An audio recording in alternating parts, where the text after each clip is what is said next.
Once upon a time, in the village of Amani, nestled between mountains and thick forests, a strange darkness descended upon the land.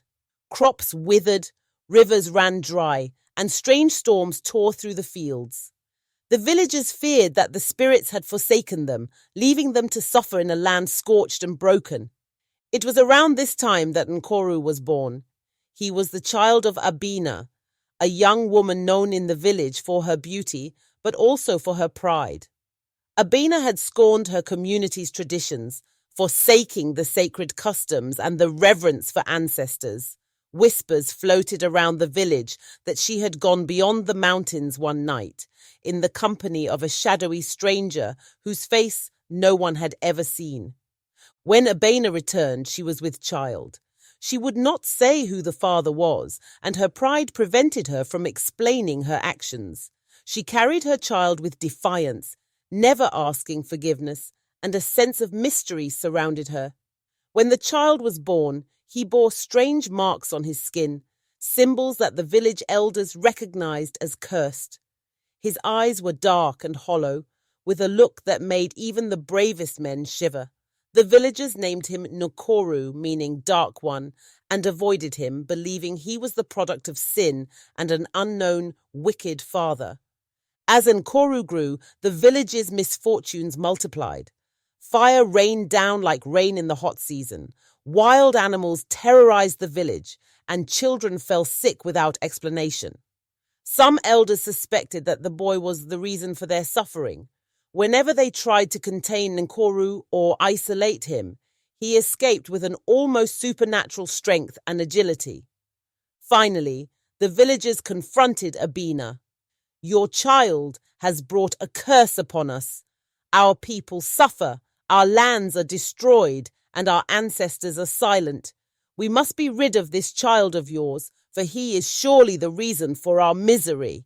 Abena, though saddened, could not deny the devastation around her. She knew in her heart that Nkoru's birth had unleashed a force beyond her understanding. The villagers attempted many times to rid themselves of Nkoru. They tried to leave him deep in the forest, but he always returned unharmed to the village. They tried to cast him into the raging river, but he would emerge from the water as if guided by unseen hands. They even attempted to starve him by withholding food, but each time he found sustenance, whether through mysterious gifts left by animals or strange fruits that no one else dared to eat. Desperate, the village called upon an elder, Nyame, who was said to possess ancient wisdom passed down through the ages. He was the keeper of forbidden knowledge, a man who had spoken with spirits and knew the secrets of curses. Nyame listened to the story of Nkoru, then closed his eyes, meditating on the darkness that had fallen upon his people. After a long silence, he spoke. "This child bears a curse not of his own doing, but a burden placed upon him by the sins of his mother and the blood of his unknown father. As long as his father's spirit remains unfound, the curse shall remain unbroken. If you wish to free yourselves from this suffering, you must find the boy's father and vanquish him. Only then will the curse be lifted." The villagers were struck with fear and confusion. How could they find this stranger, this unknown father who might not even be human? Nyame advised them to look for a man who bore the same symbols that marked Nkoru's skin. The villagers devised a plan to lure out this mysterious father by spreading word through neighboring lands. They would host a festival, inviting strangers and travelers, in the hope that the father would be drawn to the village by the sight of his cursed child. Months passed as the villagers prepared, gathering food and gifts and decorating the village to appear as though it were untouched by the curse. On the day of the festival, people arrived from villages near and far, intrigued by Amani's hospitality despite its reputation. They played music, danced, and shared stories, all while keeping an eye out for anyone who bore the strange symbols. As the sun set, a tall cloaked figure entered the village square. His face was hidden beneath a hood, but the villagers noticed something unsettling about him.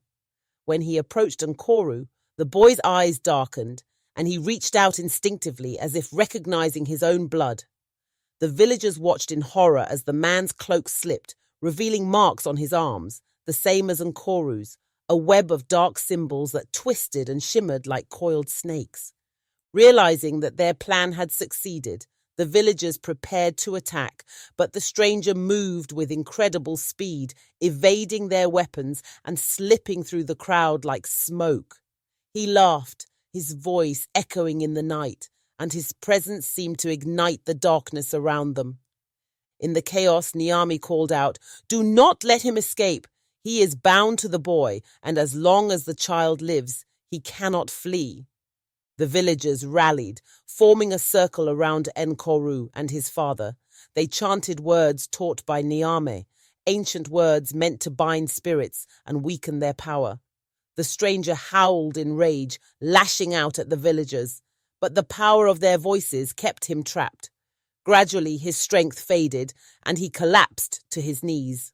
With one final effort, Nyami approached the stranger, holding a sacred dagger carved with the symbols of their ancestors.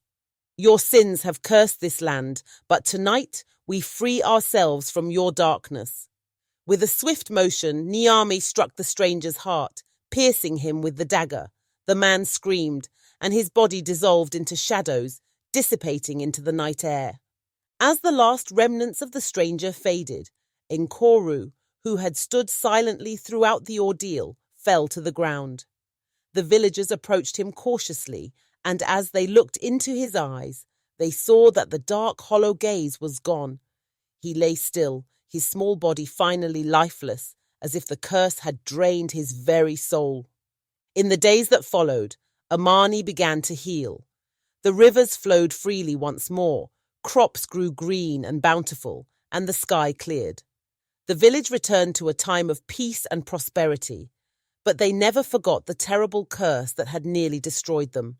They mourned Nkoru, remembering that he had been an innocent bearer of a dark legacy.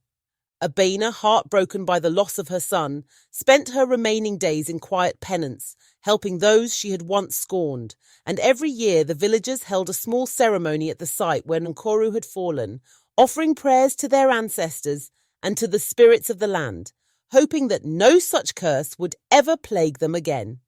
The story of Nkoru and the stranger who had fathered him became a legend, a reminder to all that the sins of one can ripple through the lives of many, and that darkness born of pride and secrecy can only be overcome by unity, courage, and the wisdom of the old ways.